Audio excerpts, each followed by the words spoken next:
All right, welcome everyone. Thank you so much for joining us today, the day before Valentine's Day.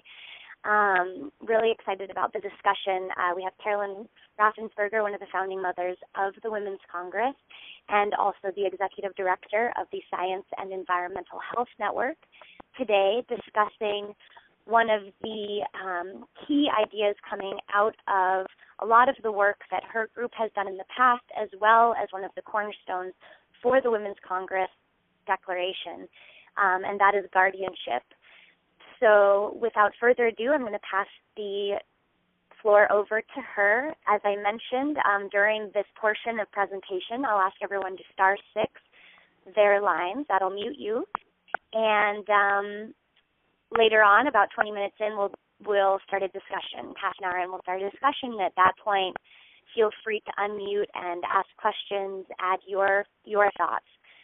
So with that, Carolyn, thank you. Thank you, and thank you for joining us on this call. I would like to tell you what I like out of this, and that is the idea that you actually have some power and some authority to invent institutions, take the kinds of ideas that I'll be presenting and use them almost improvisationally in policy. So, and I'll tell you what I mean by that throughout the call. But I want to tell you a story to launch the set of ideas that I want to present today and then dialogue with you about.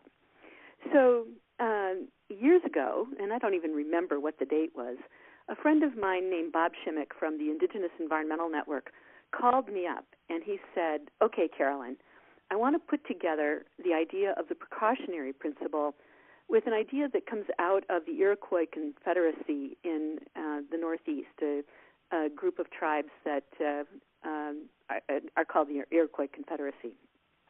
And that idea was that they make decisions with the seventh generation in mind. And I thought, when I had first heard it, that it was a little bit New Agey, and I didn't quite know what to do with it in terms of policy. But when Bob called me, it was clear that it wasn't New Agey, that it was an idea that needed to be put into practice in viable ways that could change the game. And the question that was before us was, how do we change the terms of the debate around a proposed gold mine in Alaska? And it's the Pebble Mine. And I knew about the Pebble Mine because I'd been doing some writing about it, and I knew that it would have 17 square miles of open cyanide pits in one of the most pristine areas of salmon fishery in the world. And so Bob said, so how do we put together the precautionary principle with the seventh generation idea? And I knew instantly what the answer was, and that is that we could designate a legal guardian for future generations, and that the guardian would be the voice of future generations in any deliberation.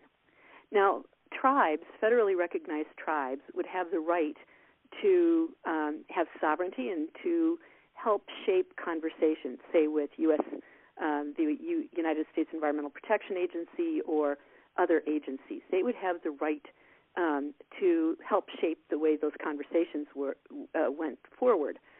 And so you could have interests that the tribe has. You could have interests that local communities had. You could have many interests represented at the table. But the voice that was missing would be future generations. And by designating a legal guardian for future generations, the voice of those beings to come could be at the table and could be represented.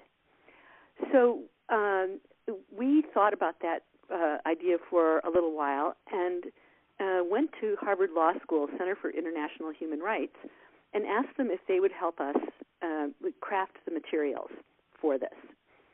And the things that we wanted written in the most compelling format that lawyers would understand or legislators would understand had to do with a constitutional provision. And that constitutional provision recognized and codified the right of future generations to inherit a livable planet. And as many of you know, environmental law is not rights law for the most part. It is free market private property law. So we buy and sell permits to pollute the waters, the air, the land. We get permits to do pretty much anything. There are very few things that are stopped because they are a violation of a right. And so we really operate environmental law as free market private property law. And the idea that there would be rights to a clean and healthy environment have been emerging slowly. So there are 5 states in this country, in the United States, that recognize an individual's right to a clean and healthy environment. So if you live in Illinois or Pennsylvania, a handful of other states, there's you have a right to a clean and healthy environment. And in a couple of states, they recognize the corresponding duty of government to serve as the trustee of the natural resources, the commonwealth and the common health for present and future generations. So we thought that recognizing a right on the part of future generations would go a long way to giving us a different kind of standing in decision-making, whether it was before the United States Environmental Protection Agency or state agencies. So Harvard drafted the constitutional provision in a fairly detailed memo, and you can find that material on our website at, it's the acronym for the Science and Environmental Health Network, so it's www.sehn.org.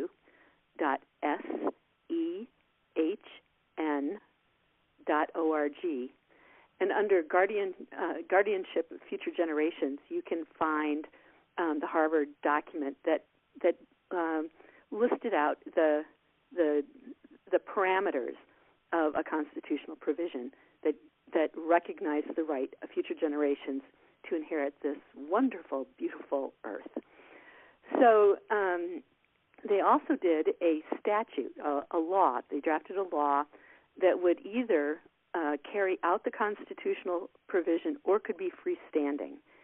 And so if you wanted to adopt a law in your county or your city, you could take the model that we have drafted and that Harvard Law School drafted and use it as a template for the kind of guardian or the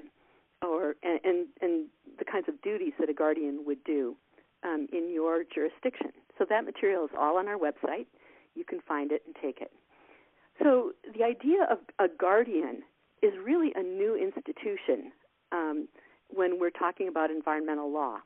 It is not a new institution generally. So if you have a child whose parents cannot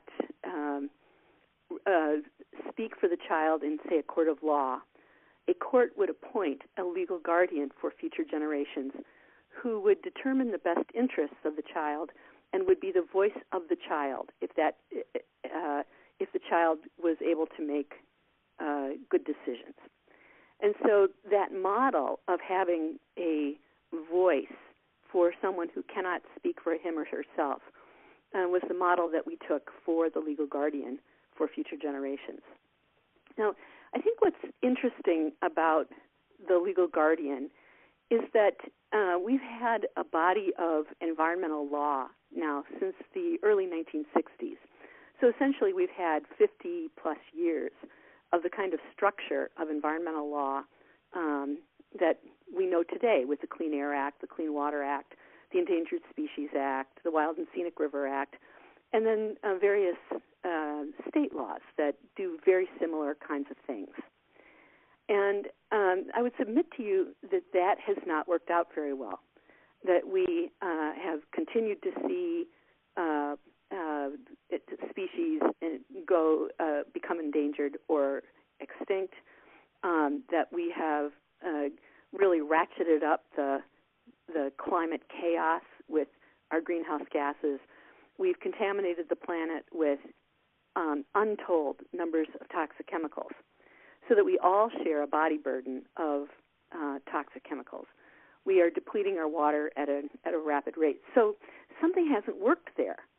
That law has not worked to protect our grandchildren or ourselves from the travesties and the problems of the industrial age. So I think it's our responsibility to know what we want to say yes to, as well as what we want to say no to. I want to say no to coal-burning power plants spewing out greenhouse gases and the mining that goes along with coal extraction from the Appalachian Mountains, where we just strip off entire mountaintops. I want to say no to that. But I also want to say yes, and that deep and profound yes to something. And I think that thinking of new institutions like the Guardian is a way to say yes to what we do want. Now, I think what's interesting about inventing new institutions is that our whole country, the United States and Canada and other countries, have been inventing new institutions all along. If you could put your phone on star 6 so that the background noise is muted, that would be helpful. And the model for me in inventing the Guardian, the legal Guardian, was Ben Franklin. And Ben Franklin created the first public library. He created the first fire department. So those kinds of institutions were responses to needs in the community. And I believe that the kinds of needs that we see with environmental contamination and problems lend themselves to new kinds of solutions like a Guardian. So what would a Guardian do, and how would they come to be in your town or your state or the federal government or even the United Nations? The first thing that they would do a couple of tasks, but the most important is that they would be the voice for future generations. They would represent the best interests of future generations. So there are a couple of things that are at stake for the future, and that's the commons, all of the things that we share, the common wealth and the common health for present and future generations, air, water, wildlife. And there's some things that are not within nature but are still part of the commons, say a sidewalk or roads or museums, things like that. But the essential fabric of life is in the commons for the most part. And so a Guardian could do an audit of the commons under his or her jurisdiction. So all of the things that would be necessary for the well-being of future generations could be cataloged and could be inventoried for their status. Are they tattering and fraying? Are they in good shape? Are they filthy? Do they need to be cleaned up, restored, enhanced, increased? And so once you have the audit of and the inventory, the catalog of the commons in, say, a city or a county or a state, then you can begin to create a legacy plan. How do we want to restore and mend those so that future generations get them in good shape? The second thing that a Guardian could do would be to do a review of all regulations, all proposed regulations, and Marie Louise. Welcome. If you want to put your phone on star 6, we'll have people unmute when I'm done with my presentation in just a couple minutes.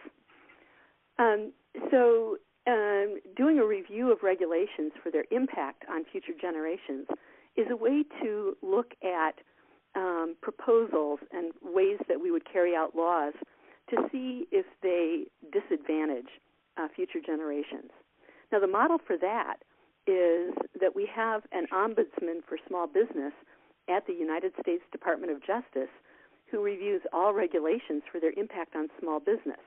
And you can imagine that has changed regulations that, say, EPA or the Department of Interior, because they don't want to unfairly or unduly burden small business with paperwork or regulations that just get in the way. And we can imagine that a guardian could do something similar with a review of regulations for how they impacted future generations. So if there was a proposed rule expanding an area in Utah around Moab for oil and gas exploration or drilling, what's the impact on future generations? And to have someone weigh in specifically with the concern for its impact on future generations would go a long way to introducing the concept of time and deep time into our lawmaking.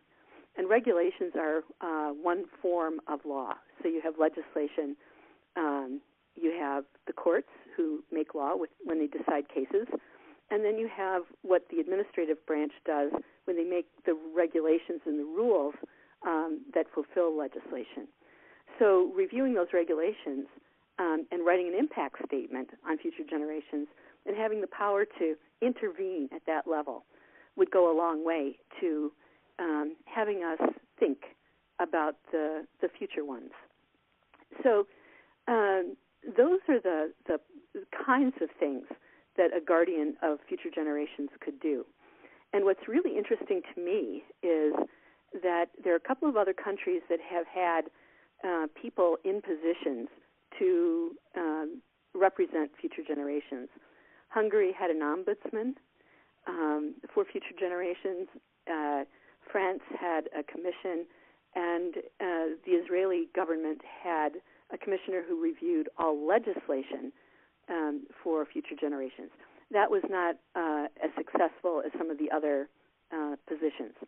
But the United Nations right now is considering a way to look out for the interests of future generations, possibly by putting a commissioner, a high commissioner, in the Human Rights Department under the supervision and the jurisdiction of the High Commissioner for Human Rights.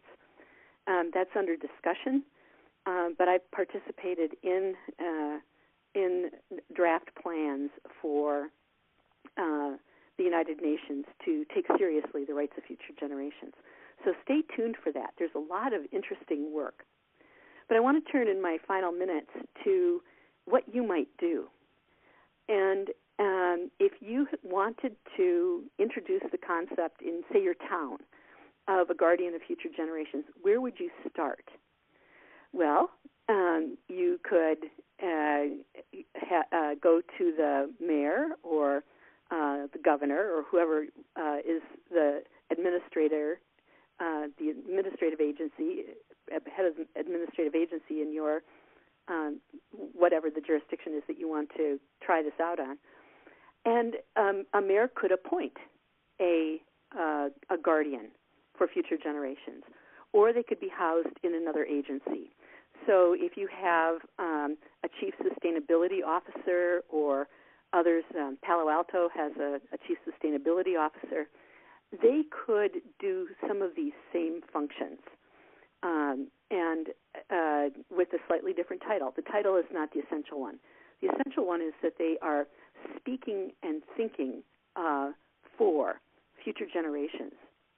Now, I think one of the things that happens when you introduce this idea and decide that you're interested in more than the tax structure then, or whether the sidewalks are repaired in this immediate moment, or what the school board's doing tomorrow, is that you're changing the story. You're changing the narrative. You're talking about the community life and the bond that you have with future generations, with grandchildren. There are folks working on the Second Congress who are very clear about the kind of message and story that we're developing now. And it's not so much the 10,000th generation, and sometimes I think in the 10,000th generation because of some of the mining disasters that I've seen, but it's tomorrow. Tomorrow is already the future. And so tomorrow is in our hands. And we can begin that conversation in our cities and our states about how we want to take responsibility for future generations, and especially the grandparents among us who have seen a much longer range of time. They know about the changes that you all have seen in your lifetime. So this is an option. This is not a rigid idea.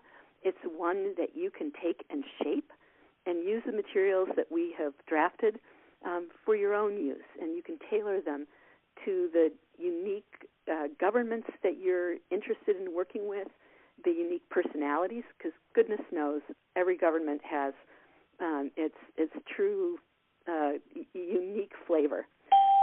So you can work with them in that uniqueness, but introducing the idea that you will take responsibility for future generations, and that responsibility is that we will turn over a world with pollinators, a world of clean air, a world of clean water to those beings to come.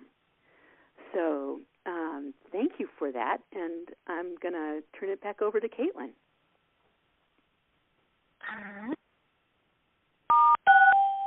Awesome. Thank you, Carolyn, so much for that. So at this point, we'll open up into the discussion portion, and anyone who has any thoughts, any comments, personal experiences that they've had kind of in relation to this, I open up the floor to all of you. And again, you can just push *6 to unmute your line.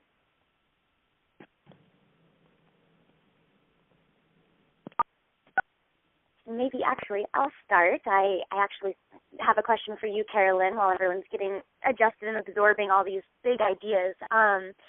What you were discussing made me immediately think of the river keepers, who I believe they kind of came out of the Hudson River in protecting the Hudson River and have since spread across the world.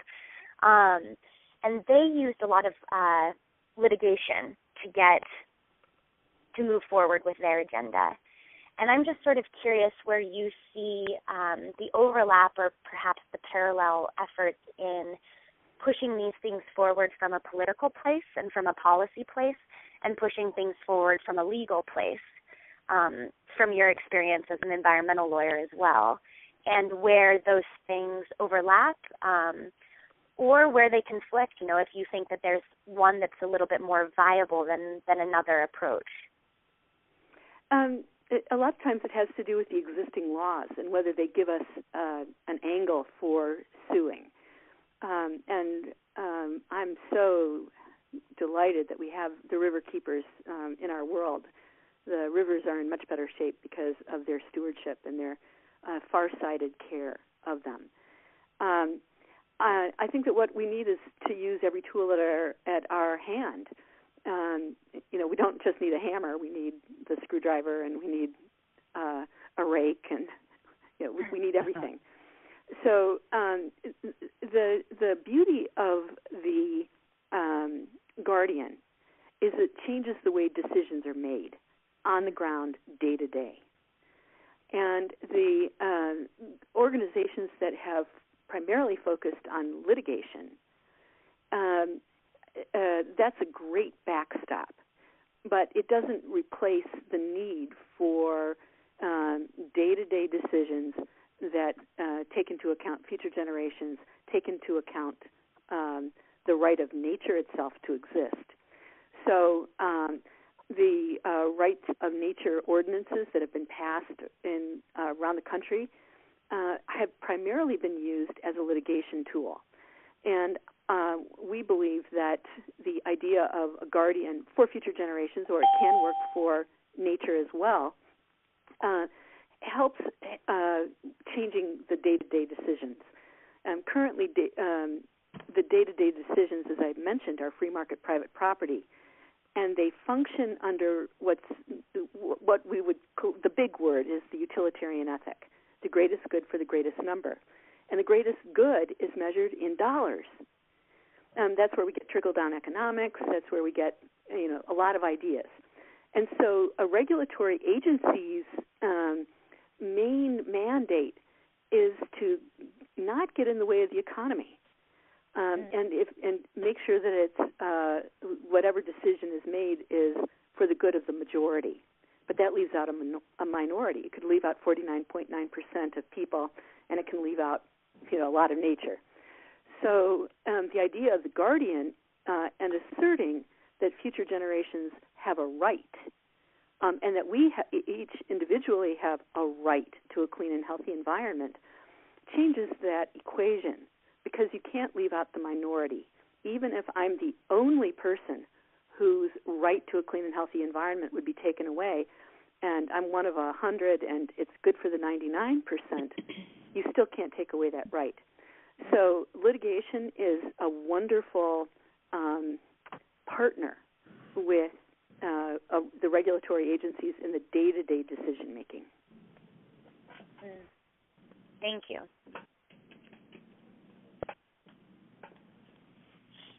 Any other questions?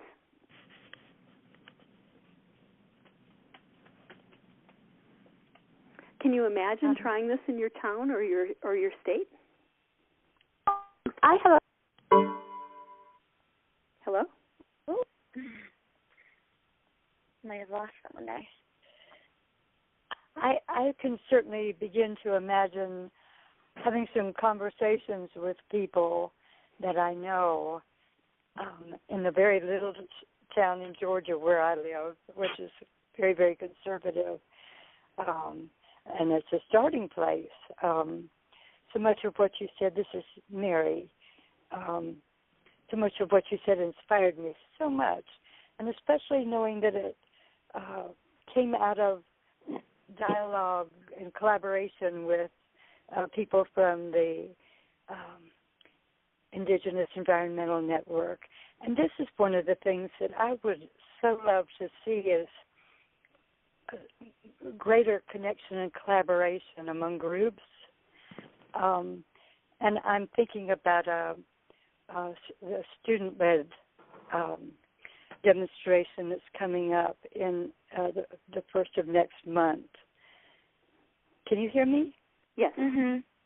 Okay. Just and this is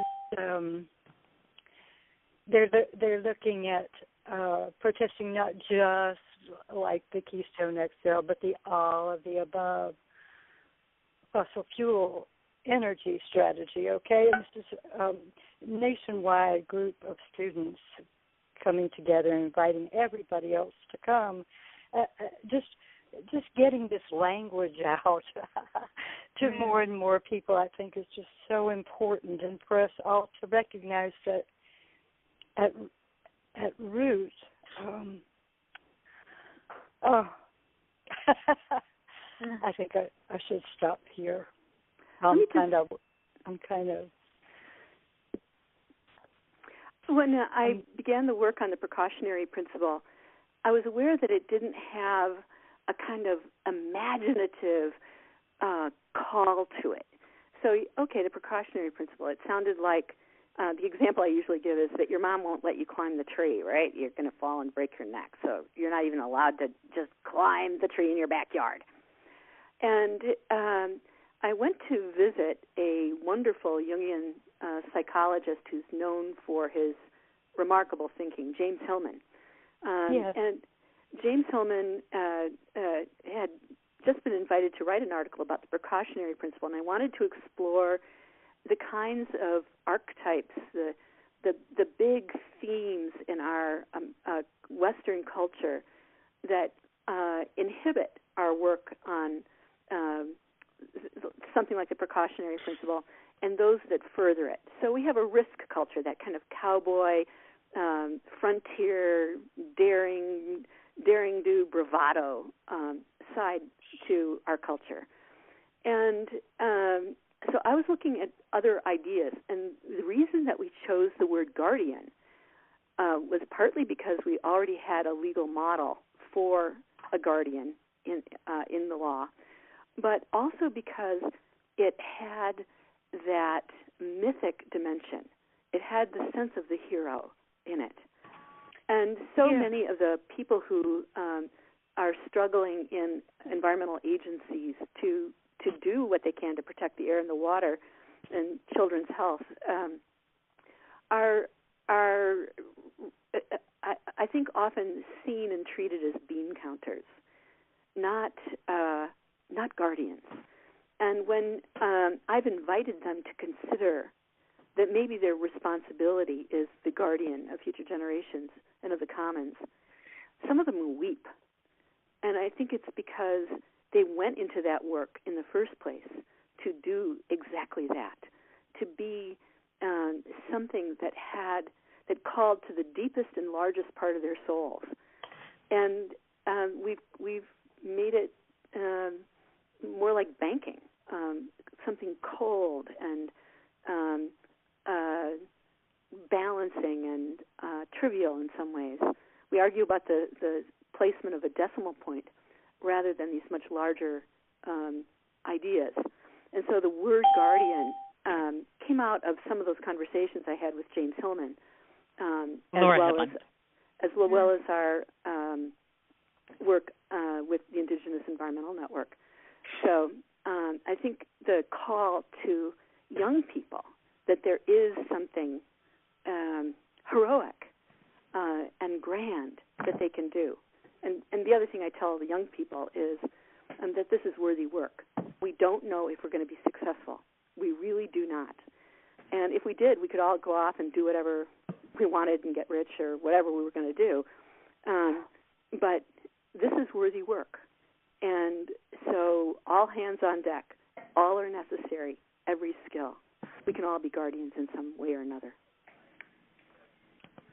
You know, the poster that you first used when you called the first conference with the women holding the 4 things, do you recall what I'm talking about? Yes. Mm-hmm. And it has under it guardians and then the quote from the poem. I bought that from the Syracuse Peace Workers, whatever that group is, and I have it framed above my desk. And the word guardian has meant so much to me, and I can imagine that print, and I can imagine holding that in a a demonstration such as being called in Washington, and just to get exactly what you're talking about, an archetypal image that speaks to a really deep level of people's hearts. Thank you for all of this thought and work. You are welcome. Thank you for your open heart.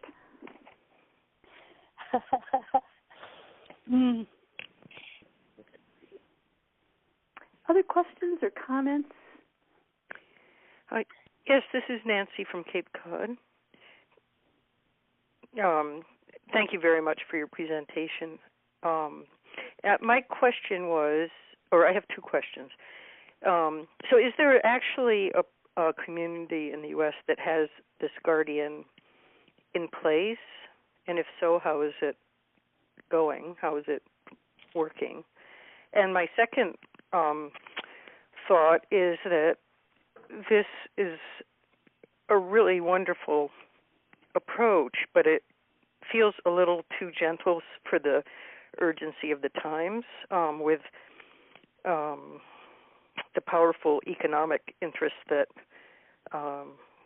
wouldn't be aligned with this approach, to put it mildly. And also in the face of free trade treaties, where if localities decide for themselves how they want their community to look and take care of future generations in their environment, that, we know about the free trade treaties, I think, that are coming down the pike, and are in place, that would be against that. Yes. I think that resisting those kinds of trade agreements that can override all local laws are pretty important. We're functioning on the local level. I think that a huge percentage of the plans to chew up the planet are land use. Those are local. They're state. And so having plans in place for that kind of thing are important and useful. And I don't think that having constitutional provisions necessarily changes a lot. We just had a decision come out of Pennsylvania that asserted the right to a clean and healthy environment. And it was the first time it had been litigated in quite as dramatic a way. So it does work. Yes, I agree. It is too gentle. It's not the only thing. It is not the only idea. It's an example of one idea. Mm-hmm. And having said that, the law is the thing that changes the slowest. Fashion changes very quickly.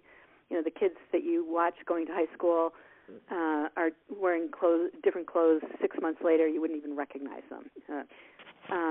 And, you know, the business can change. Small business can change quite quickly. Larger businesses change a little bit more slowly. And law in our culture is one of the things that changes the most slowly. So this is not the cure-all. This is an answer, and there are multiple parts to it. So the Declaration on the Rights of Future Generations and the Declaration of the Principles and Responsibilities has a lot more besides guardianship. And the Guardian is only one idea of the kind of new institutions we need. I think that we need to have think tanks and mobile think tanks in the streets that are inventing the new ways that we need to go forward and recognizing that the law, it changes the slowest. And yet the law is what shapes the economy. It is what puts so many of the rules in place for how we live.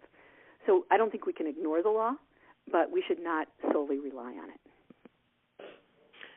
I do think that we too often rely on, the number of things I see on Facebook that say, you have to vote with your dollars. This is one place where I don't think we do. I don't think voting with our dollars is the be-all and end-all either. I think, it's important, but all of these have to fit together in a strategy, in strategies that are all-encompassing.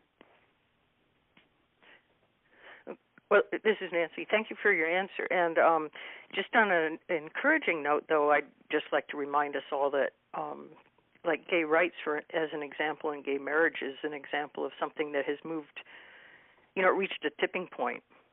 So it's sort of like when something has justice on its side, things change actually very rapidly, even in terms of the law. I mean, that's my most dramatic recent example that I can think of.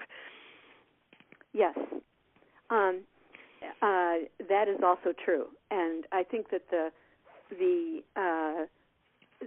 main frustration of most of the environmentalists that I know, including myself, is that I don't think we have a lot of time, and the things that are moving, whether it's the federal approach to climate change or whatever, it is grindingly slow, and we're facing the train now.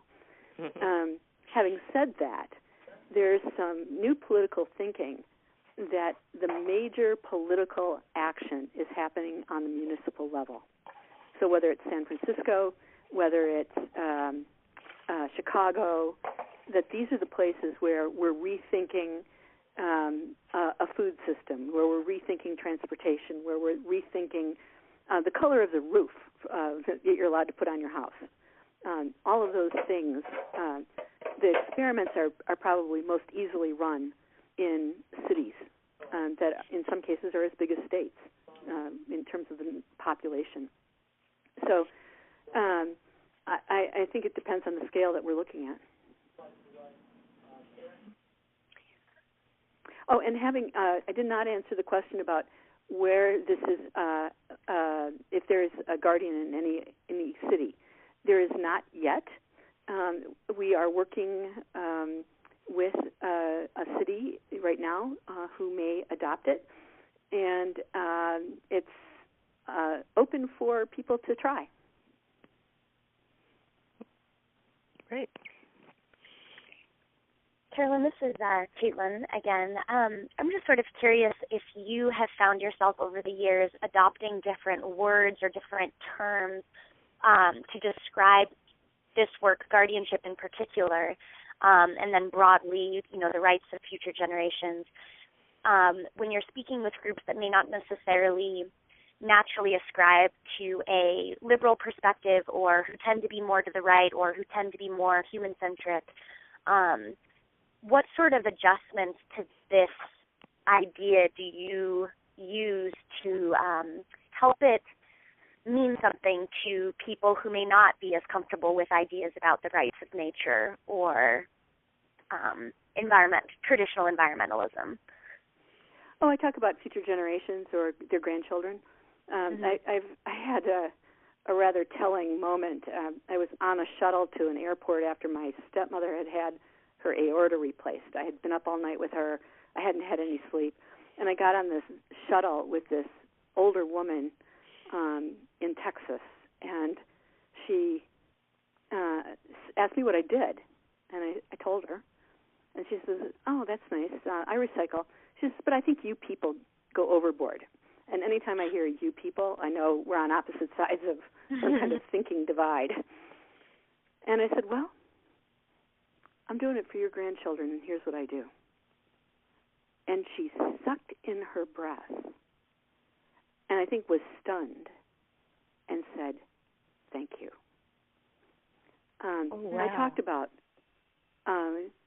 I asked her if she had anybody in her family that had an illness that she thought might be environmentally related.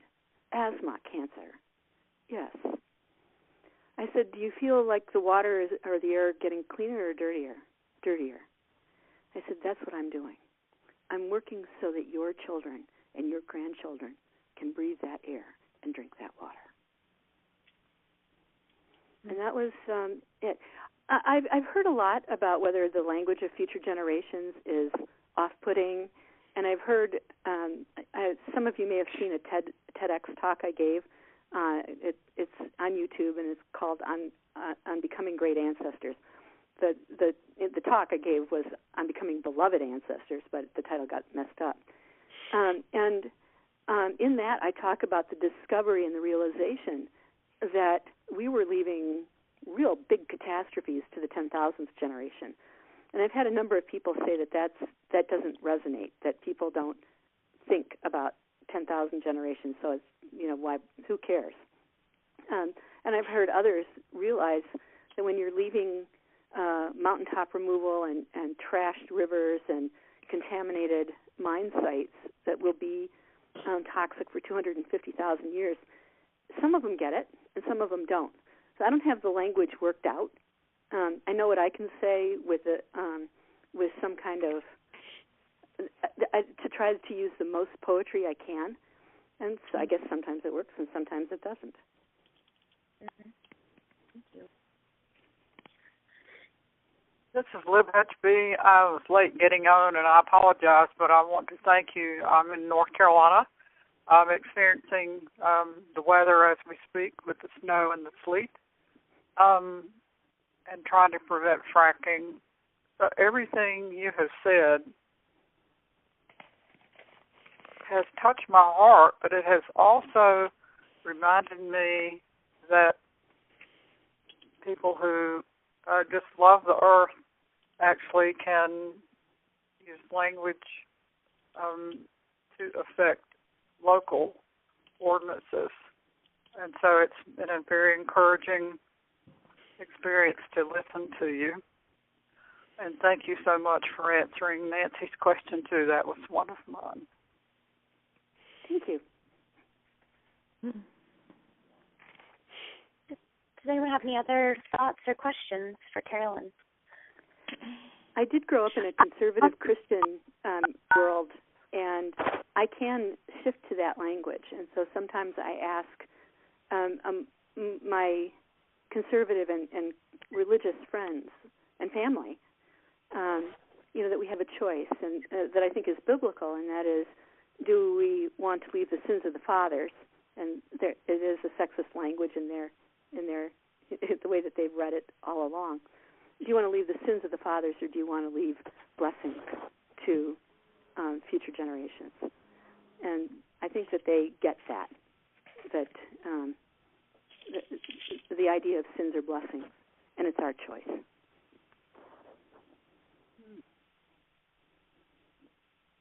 This is shaking my head. You just can't hear it.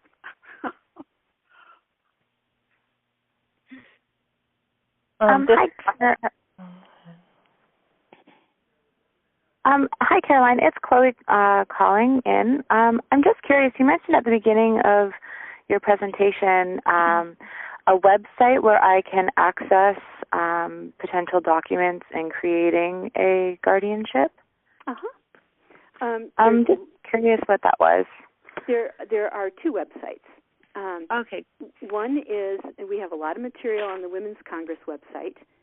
You should have gotten a fact sheet that I did for today, which has a lot of information. Okay, great. I've also done an annotated bibliography, and I don't know if Caitlin has that or not, which has all the materials listed and a little description of what they are. And if Caitlin doesn't have it, I'll make sure she gets it. It's what I prepared for my work at the United Nations this past summer on guardianship and the rights of future generations. But the website that I've put all of our materials on, I was going to use that all-American word stuff. All of those materials are on the Science and Environmental Health Network's website, and that's the website is the acronym www.S as in science, E for environment, H for health, N for network.org. www.sehn.org. Great. Thank you so much.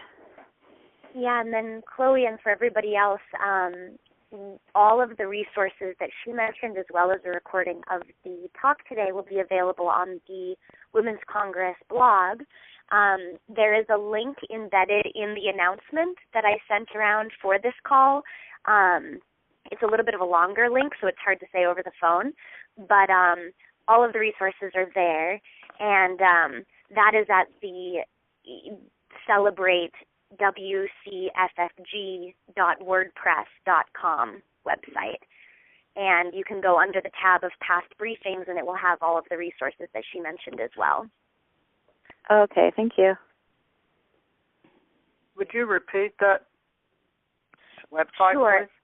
please? It's Celebrate WCFFG.wordpress.com. Thank you. And that will send you to the kind of the homepage of the blog, and then there is a tab underneath the Declaration Briefing Series where you can access all of the past briefings.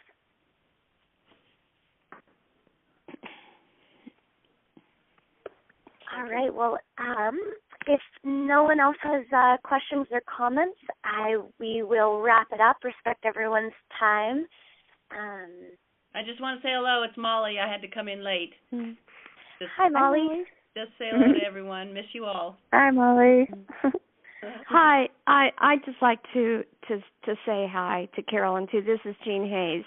Carolyn has we've met before, and another woman and I from Minneapolis got the wrong code for the call-in, and we were both on at 10 o'clock. And it was just the two of us.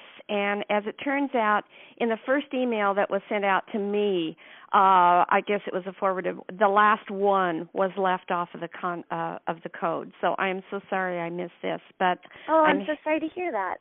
Yeah, the other woman was from Minneapolis. Her last name was Ask, and she's one of the planners, I think, for the Congress the next Congress. So that's why we were late. All right. Well, sounds good. I'll be sure to. I'll make sure. Were you getting emails from Anne? I'll make sure that she has the dial-in information. Yeah. Okay. Yeah. I wanted to just speak about who Jean is. And for those of you who are at the Women's Congress and on the bridge after the taiko drumming, as the moon came up over the Colorado River, Jean is the one who played the flute. And who made that one of the most transcendent experiences. So for a person who's committed to the ideas, but who also knows when we need to move hearts, Jean's music has been an important component and part of our work together. Oh, thank you for that, Carolyn. Thank you. I will bring my flute to the next Congress. I'd like to add that we're going to have we had a very successful water forum here in Fresno 3 years ago, and we're going to have another one in May. And we're going to ask various speakers to come. Carolyn, I wish you could come. And emphasis on guardianship. So any words of wisdom that you could send to me, I would really appreciate. Well, invite me. Okay, you are officially invited.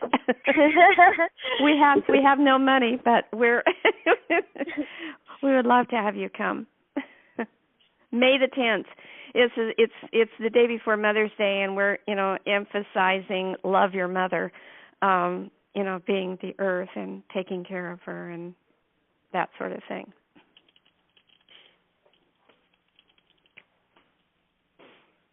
All right. Well, thank you, everyone, for joining today, and I hope that you will all join us next month. And good luck with all of these personal endeavors. It sounds like everyone is really exploring how they can make change in their world. So it's always really a humbling experience for me to be on these calls with all of you.